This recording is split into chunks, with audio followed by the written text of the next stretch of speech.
Here's the man who knows more about it than anyone else at Mount Panorama.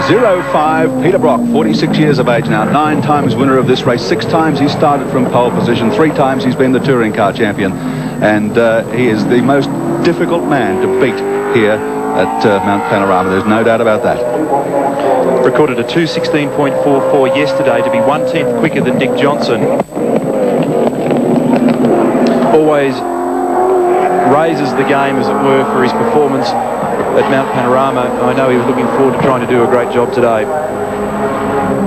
Was here with a BMW in 1988, Ford Sierras 89 and 90. The back here armed with his traditional weapon, the car that's brought him all his Bathurst success, the Holden product, and the VN Commodore is a beauty.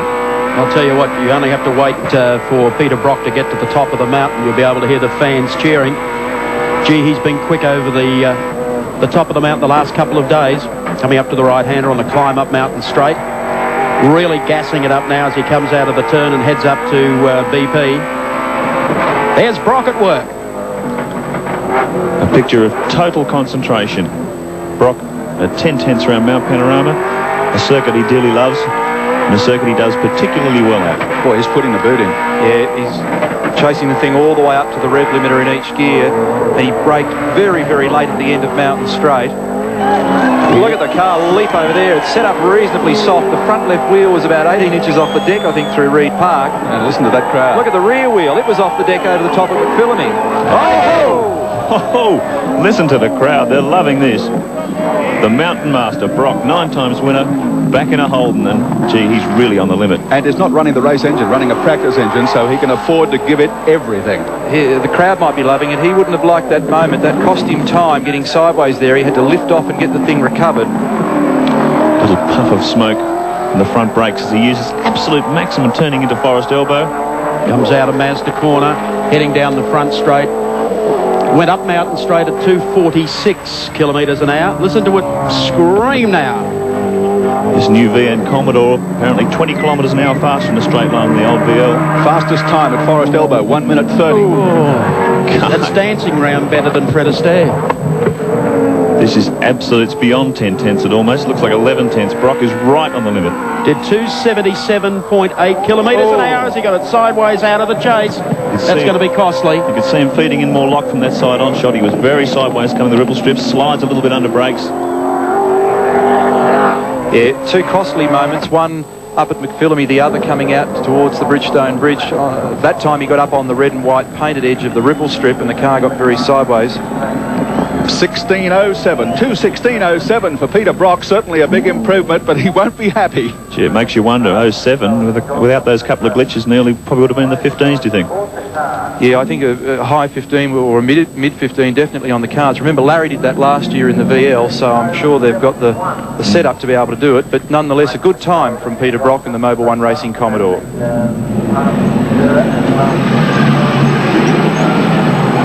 Peter, a classic fast lap you've done, 16:07. You made a couple of little mistakes, mate. Yeah. What about McPhillamy Park? Yeah, what happened is I had the brakes adjusted for a full tank of petrol, and foolishly as I touched the brake, I went in and oversteered. And the same thing over here. I thought, oh, Brock, what are you doing? Brock, I can tell you the mob on the hill loved it. They loved it, mate, because I kept the pedal to the metal, as you know, Slug, and drove out of there, and I thought, not bad. Hey, do you like being back in a Holden at Bathurst? Hey, fantastic, eh? Good luck tomorrow. Thanks, mate. Out of Mazda corner now, the second of the Mobil Commodores. And that, of course, is Larry Perkins, number 11. Brilliant engineer. And a gun-ho racer as well. Coming down towards Caltech's Chase. Perkins did a 16.2 in practice. He was a couple of tenths faster than his teammate Peter Brock. Very impressive performance from the Mobil Commodores here in qualifying. Larry certainly has always approached the mountain with a great degree of professionalism and has always had a good car set up here. He's probably aware of what's just happened with Peter's lap. He knows the target time. He wants to be the fastest Commodore. Unlike Peter Brock, Larry Perkins is running his race engine for qualifying here today. So I don't think he'll be too inclined to detonate the thing, but by the same token, he's out to improve the time. And is the man certainly capable of doing it? Yes, Larry gets all swept up in this, though. He loves a quickie, and he puts them together rather well round Mount Panorama. Exhaust puffing out the exhaust of the 308 5-litre Holden. A fabulous sounding car. The tradition of Bathurst has certainly been built on V8 products, and it's great to see them here doing so well. Heading up to BP Cutting.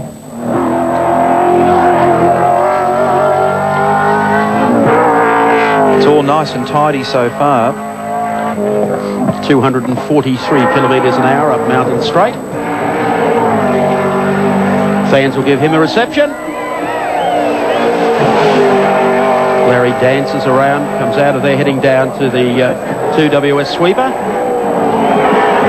Up on 3 wheels. This will be interesting to get the time on this. Not nearly as spectacular as Brock's lap, but certainly a lot tidier.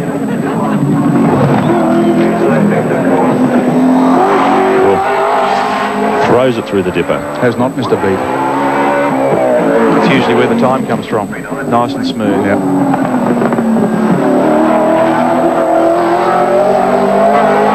Lovely exit out of the elbow. That'll give him a good terminal speed. Split time to the elbow was a 30.9, so... No, a 30. So quicker so far. There's nothing left in reserve now. Larry Perkins has it all the way to the floor. Listen to it. Car dance around and swings through that 280 km/h sweeper, hard on the brakes. This is a very sweet, tidy lap from Larry Perkins, and I wouldn't be surprised if it's the fastest. 277.9 kilometres an hour down Conrod Straight. Last turn coming up. Check a flag at the ready. And the Mobil 11 car with Larry Perkins at the wheel across to register his time. And it will be a quick one. Probably the fastest of the V8s. 17:01 is the time for Larry Perkins, so he's not quite as quick as the master, Peter Brock. Larry, at 2:17.01, it looked very neat. What did you think? Well, I felt neat. As good as I could do on our race setup. No, this is a clean run. Is it going to be enough to catch the Nissan through a day? Oh, time will tell, but on paper the Nissans are quicker. They're a racing car, not a touring car. Good luck, Larry. Thanks a lot. We'll be back with more of the Tooheys Top 10 in just a moment.